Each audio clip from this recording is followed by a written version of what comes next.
You know what the cool thing about Spider-Man is? The fact that he, like Batman and Superman, had his own animated series, and they called it Spider-Man 94.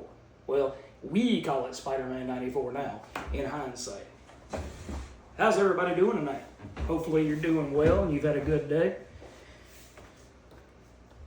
Here you have Spider-Man 94, number 1, DeMatteis, Jim Towe, and Jim Campbell is the color artist.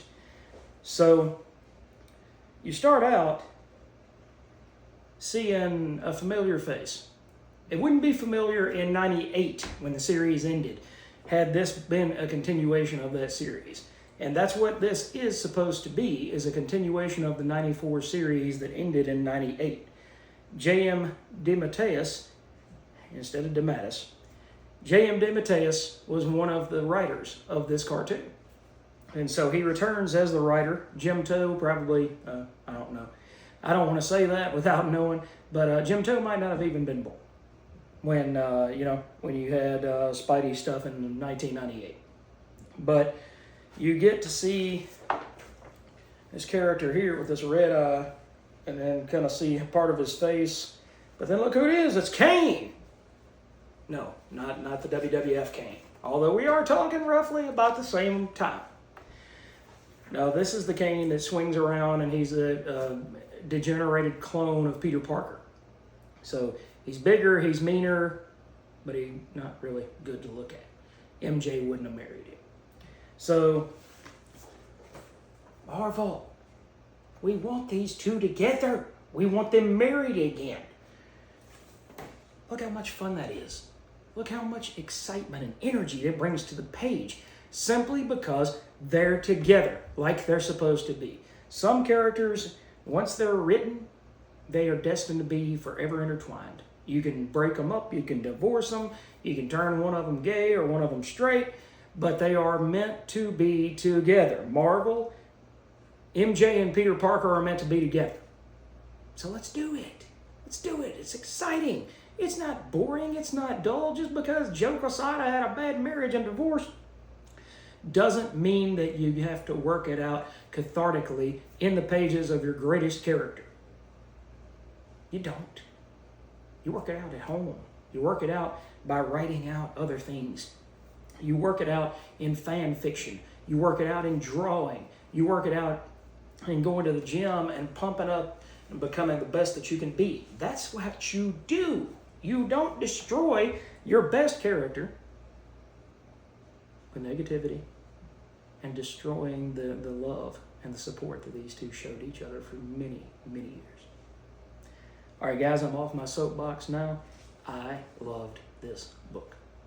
Absolutely loved it. So I can't even wait until the end of this initial assessment video to say, did I like it? Should you pick it up? No, pick it up now. Pick up 2 copies. Pick up 3 copies. Let people at Marvel know that we want these two back together, because it's so ingrained in people of my generation and even people before that. From the 3rd year of Spider-Man, you get to see Mary Jane. You get to see them begin to interact with each other. And even though she was a playgirl at first, she came to love Peter and to support him and to be there for him as a loving spouse should be. And here, she asks and she says, will you marry me? Well, what you don't know, and what I didn't know because I never finished watching a cartoon back in the day, is that apparently a doppelganger of Mary Jane was left behind. She was taken to some other dimension, and Peter saved her. So now they're back together, but she asked him to marry her. And he says, I don't know. And it comes to terms later in the book, and she says, why won't you do this? And he says, because I saw you die. And she said, it wasn't me. And he said, yeah, but to lose you once wasn't the end of the world for me. And to even think about losing you again. And she says, how do you think I feel every time that you put on those red and blue tights? How do you think I worry about you? Do you think I don't worry about you and don't worry that you won't come home one night? So you get Cain skulking around. You get the MJ and Peter that we're used to. You even get to see Vermin. You get to see Vermin. But the big reveal for this issue is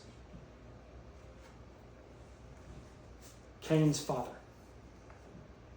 And Cain's father is somebody that we all know from the JMS and John Romita Jr. run. More than anybody. So that's kind of a twist, that you've got Cain calling him father instead of the jackal. But something else that's been sorely lacking in ASM that is in abundance here, superheroes. He's knocking Mark Raxton in the next century. You got to see that action. You've got to see that type of dynamic in a book. And this book has got it in droves. And I just can't keep a smile off my face. I love every minute of reading this book. Anna's kind of pain. I've always liked Aunt Anna, but apparently in this cartoon she was less than appreciative of Peter and how he took care of her niece. And again, you get a knockdown, drag-out fight between Cain and Spider-Man, which is the way that it should be. It should be that these two are at odds and that they're going against each other. That's the natural way for these two clones to go together. But Peter's not going to take it laying down. And then something happens. And Cain in the books had a precognitive sense of that somebody was going to get hurt or somebody was going to die. And that kind of drove him to become the character that he was. It wasn't a spider sense at all. It was a variation of the spider sense that said, that would ring out in his head like a migraine and say, somebody's going to get hurt. I've got to go protect this person. But it would do one step above that, and it would show almost a precog type of scenario. Mary Jane laying in a puddle of blood. Peter Parker, being choked out at the hands of the goblin. Something like that. You would see these things. He would see these things. But here, something happens with the emotion. And he says, your emotions are like psychic knives. So he runs off. And let's just say that Daddy is not happy with him. I'm not going to say what happens at the end of this book, but Daddy's not happy with him. Guys, this is excitement. This is what Spider-Man used to be back in 1994.